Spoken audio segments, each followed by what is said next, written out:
আল্লাহ রাব্বুল আলামিন বলেন কদ আফলাহা মান যাক্কাহা, সে ব্যক্তি সফল হয়ে গেছে যে ব্যক্তি তার আত্মাকে পরিশুদ্ধ করতে পেরেছে। ওয়া কদ খাবা মান দাসাহা, যে ব্যক্তি আত্মাকে পরিশুদ্ধ করতে পারে নাই সে ব্যক্তি ধ্বংস হয়ে গেছে। কিভাবে পরিশুদ্ধ করবেন? তিনটা হাদিস আপনাকে আগে শোনাই। এক, আল্লাহ রাব্বুল আলামিনের হাবিব মুহাম্মদ সাল্লাল্লাহু আলাইহি ওয়াসাল্লাম দরুদ পড়েন, বলেন সাল্লাল্লাহু আলাইহি ওয়াসাল্লাম। তিনি বলছেন যে আল্লাহর এমন কিছু বান্দা আছে যারা জান্নাতে প্রবেশ করবে যাদের অন্তরটা হবে পাখির মতো নরম। কার মতো? পাখির মতো। একটা হাদিস শুনলেন। দুই নম্বর হাদিস, আল্লাহর রাসূল সাল্লাল্লাহু আলাইহি ওয়াসাল্লাম বলছেন শহীদদের আত্মা যখন আল্লাহর কাছে পৌঁছায়, আল্লাহ রাব্বুল আলামিন সেই আত্মাগুলোকে সবুজ রঙের কিছু পাখির মধ্যে প্রদান করেন এবং সেই পাখিগুলো আরশের নিচে লণ্ঠন আছে এখানে বসে থাকে এবং তারা জান্নাতের যে কোনো জায়গায় যায়, ঘুরে খাবার খায়, আবার ফিরে আসে। আল্লাহ পাক তাদেরকে বলেন যে তোমরা কি চাও, তোমরা কি চাও? শহীদরা কিচ্ছু বলতে পারে না। কি চাইবো? আল্লাহ এত নিয়ামত দিয়েছেন, কি চাইব? যখন আল্লাহ বারংবার প্রশ্ন করতে থাকেন তোমরা কি আর কিছু চাও, তোমরা কি আর কিছু চাও, তোমরা কি আর কিছু চাও, তখন শহীদরা শেষে বুঝে যে আমাদের কিছু না কিছু তো বলতে হবে এখন।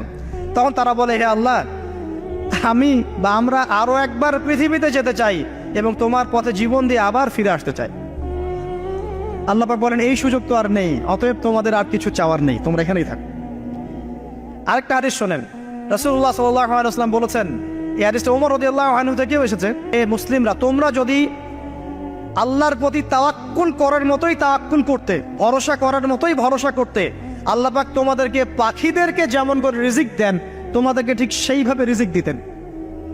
তোমরা কি লক্ষ্য করো না যে পাখিরা খালি পেটে বের হয়ে যায় বাসা থেকে সকালবেলা এবং সন্ধ্যাবেলা ভরা পেটে বাসায় ঢোকে? আপনাকে যে তিনটা হাদিস শোনালাম এই তিনটা হাদিসে একটা শব্দ হচ্ছে কমন। শব্দটা কি বলেন?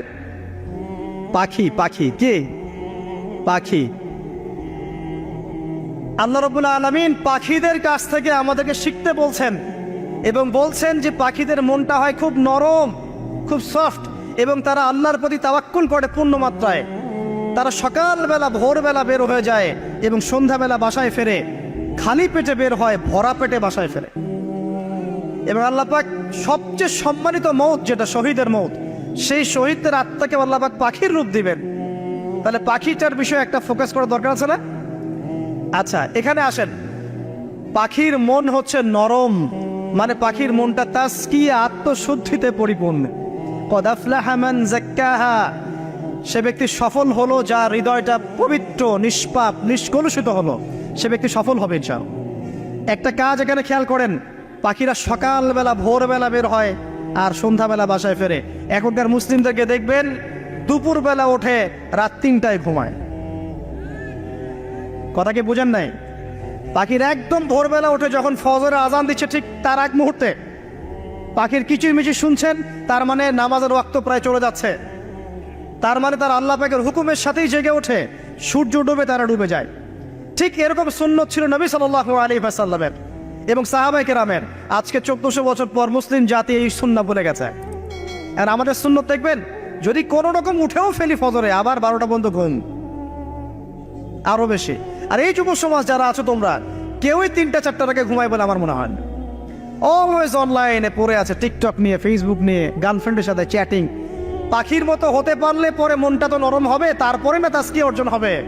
পাখির রুটিনটা কি? ভোরবেলা বের হয় আর সন্ধ্যাবেলা বাসায় ঢোকে। অতএব আমরা যদি রাসূলুল্লাহ সাল্লাল্লাহু আলাইহি ওয়াসাল্লামের সুন্নাহ মতো ওই ভোরবেলা উঠতে পারি আর আর্লি নাইট ঘুমিয়ে যেতে পারি এবং সারাদিন যদি রাসূলের সুন্নাহগুলোর উপর আমল করতে পারি, তাসকিয়া অর্জন হবে ইনশাআল্লাহ। কথা বুঝতে পারছেন? 2, পাখির মতো নরম মন লাগবে। এখনকার আমরা যারা বেঁচে আছি আমাদের মনগুলা কঠিন। কেমন কঠিন? পাথরের মতো কঠিন। আমরা যখন দেখি একটা মাইয়াতকে নিয়ে যাওয়া হচ্ছে জানাজায়, আমাদের কোনো ফিলিংস কাজ করে না। জানাজা যাচ্ছে, জানাজায় দাঁড়িয়ে মোবাইলটা টিপাটিপি করছে। জানাজার সাথে চলছে, কোনো ফিকির নাই যে এই জানাজা আমার হবে কালকে, ওই মোবাইল টিপাটিপি করছে। আমি এমনও দেখেছি, দাফন করা হলো মাইয়াতকে, দাফন করার পরে চারপাশে মানুষজন জড়ো হয়ে গল্প করছে, ভাই আপনার ওই জমিটার কি খবর, আপনার ওইটার কি খবর, বিজনেস কেমন চলছে, চাকরির কি অবস্থা। এই যে মাইয়াতকে পাশে দাফন করলো, কোনো ফিলিংস নাই, কোনো ফিলিংস নাই। আমি আত্মশুদ্ধির কথা বলছি। আত্মশুদ্ধির জন্য আপনার মনটাকে পাখির মতো সফট, নরম করতে হবে। যখন আপনি সফট নরম করবেন এবং আত্মশুদ্ধি অর্জন করবেন, তখন দুই ডানা মেলে আপনি আকাশে উঠতে পারবেন ইনশাআল্লাহ। আত্মশুদ্ধি অর্জন না করতে পারলে ডানা কেটে পড়ে যাবে, তখন আর আকাশে উঠতে পারবেন না। কোন আকাশে? ওই যে শহীদের রূহ যে আকাশে চলে গেছে, ওই আকাশ। অতএব মন কেন কঠিন হলো প্রিয় ভাই? এক নম্বর কারণ, আমরা শিরকের পাপে লিপ্ত আছে। এক নম্বর, শিরকের পাপে লিপ্ত থাকা অবস্থায় মুসলিমদের মনটা কঠিন হয়ে গেছে। আপনি কি মনে করছেন আমরা শিরক করি না? মুসলিমরাও কবর পূজা করে, দেখবেন মুসলিমরাও দেখবেন অনেক ক্ষেত্রে মাজার পূজা করছে। আমি বলিনি যে অলিয়া উলিয়ার মাজার জিয়ারত করা যাবে না, আমি কথা বলছি না, কিন্তু আপনি মৃত মানুষের কাছে আপনার ভালো মন্দ চাইতে পারেন না। কথা বুঝতে পারেন না? আমরা অবশ্যই অলিয়া উলিয়াদের কবর জিয়ারত করব। এটা আপনাকে মৃত্যুর কথা স্মরণ করাবে। তাদের একটা রব আছে, যেটাকে আমরা প্রভাব বলি, এটা আপনার মধ্যে আসবে। আমরা অবশ্যই জিয়ারত করব। জিয়ারত করতে বলেছেন নবী সাল্লাল্লাহু আলাইহি ওয়াসাল্লাম, কারণ এটা আপনাকে পরকালের কথা কি করবে? স্মরণ করাবে। ওমরা করতে যান, আল্লাহ পাক সবাইকে তৌফিক দান করুন ওমরা হজ করার এবং বড় হজ করার, আমি দোয়া করি। ওখানে সবচেয়ে সেরা যে দৃশ্যগুলো দেখা যায় তার মধ্যে একটা রাসূলুল্লাহ সাল্লাল্লাহু আলাইহি ওয়াসাল্লামের রওজা। ওখানে গেলে চোখের পানি ঝরে না এমন কোনো মুসলিম নাই, আছে? নাই। আরেকটা সবচেয়ে মন নরম করা একটা দৃশ্য হচ্ছে জান্নাতুল বাকি, যেটা আমরা বাকিউল গারকাত বলি, যেখানে আপনি দেখবেন সাহাবায়ে কেরাম রাদিয়াল্লাহু আনহুমের কবর, যতদূর চোখ যায় তাদের কবর। কবরের কোনো মাজার নাই, সেখানে কোনো তাওয়াফ হচ্ছে না কবরকে কেন্দ্র করে, সেখানে কবরে কেউ ফুল চড়াচ্ছে না, একটা ছোট্ট পাথর দেখা যায় এখানে, আর কিছু না। পৃথিবীর সবচেয়ে শ্রেষ্ঠ মানুষগুলো সেখানে শুয়ে আছেন। ওখানে গিয়ে দাঁড়াবেন, দেখবেন নিজেকে তুচ্ছ বলে মনে হবে আমি এই পৃথিবীতে আর কি করছি। সেরা মানুষগুলি মাটির নিচে, আমি এখানে কি করছি? তো দেখুন প্রিয় ভাইরা, অবশ্যই অলিয়া উলিয়াদের কবর জিয়ারত করবে, কিন্তু মৃত ব্যক্তি আপনার কল্যাণ করতে পারবে? অকল্যাণ করতে পারবে? হ্যাঁ, তারা আল্লাহর কাছে সুপারিশ করতে পারবে আল্লাহ পাক যখন তাদেরকে অনুমতি দিবেন। তারপরে আল্লাহ পাক যখন অনুমতি দিবেন, তখন নবী সাল্লাল্লাহু আলাইহি ওয়াসাল্লাম সুপারিশ করবেন, অলিয়া উলিয়াগণ করবেন, আলেম ওলামা করবেন, শহীদগণ করবেন, হাফেজে কোরআন করবে, অনেকেই করবেন সব। আল্লাহ পাক আমাদের তাকদিরে এইসব সুপারিশ নসিব করুন বলি না আমি। মুসলিমরা আজকে শিরিক করছে অনেক ক্ষেত্রেই। দেখবেন হাতে একটা এই যে বালা পরে আছে, খুলে না। কেন খুলেন না ভাই? বলে যে এটা খুললে যদি রোগ হয়। রোগ দেওয়ার মালিক কে? ওই বালা না আল্লাহ? এই যে আপনার বিশ্বাস জন্মে নিয়েছে, এই যে বিশ্বাসটা জন্মিয়েছে আপনার হাতের উপরে, এই বালার উপরে, এটাই শিরক, এটাই শিরক। যদি আপনি বিশ্বাস করেন যে এটা হাতে থাকলে আপনি সুস্থ থাকবেন, হাত থেকে খুলে পড়ে গেলে আপনি আর বাঁচবেন না, এই যে কল্যাণ অকল্যাণের মালিক আপনি কাকে করলেন? ওই বালাকে করেছেন, আল্লাহকে করেন নাই। এখানে শিরক হয়ে গেছে, খুবই সূক্ষ্ম শিরক। আপনি নামাজ পড়ছেন মনে করেন, এখন কিছু মানুষ আসলো, এখন দেখছেন যে হুজুর তো আমার নামাজ দেখছে, নামাজটা খুব সুন্দর করে পড়ার চেষ্টা করলেন, লম্বা নামাজ, সেজদা গিয়ে আর উঠছেন না, খুব সুন্দর নামাজ পড়ছেন। এই যে মানুষকে দেখানোর জন্য নামাজটা পড়ছেন, এটা শিরক। এটা কি? এটাও শিরক। এই যে গণক বসে আছে রাস্তার পাশে, দেখবেন টিয়া পাখি নিয়ে, তারপরে যে কাগজ নিয়ে, আসেন ভাই ভাগ্য পরীক্ষা করে দেই। আরে ভাই, তুমি যদি মানুষের ভাগ্যই পরীক্ষা করতে পারবা, তো তুমি রাস্তার পাশে কেন? তো তোমার ভাগ্য কেউ পরীক্ষা করেনি কখনো? এতটুকু কমন সেন্স আমাদের নাই? ও যদি আমার ভালো মন্দ করতে পারে বা ভবিষ্যৎ বলতে পারে, তাহলে ও রাস্তার পাশে বসে আছে কিছু? ওর তো প্রাইম মিনিস্টার হওয়ার কথা, এখন ওর তো ইলেকশন করার কথা। তো দেখেন, এই যে ওখানে গিয়ে আমরা কি করি?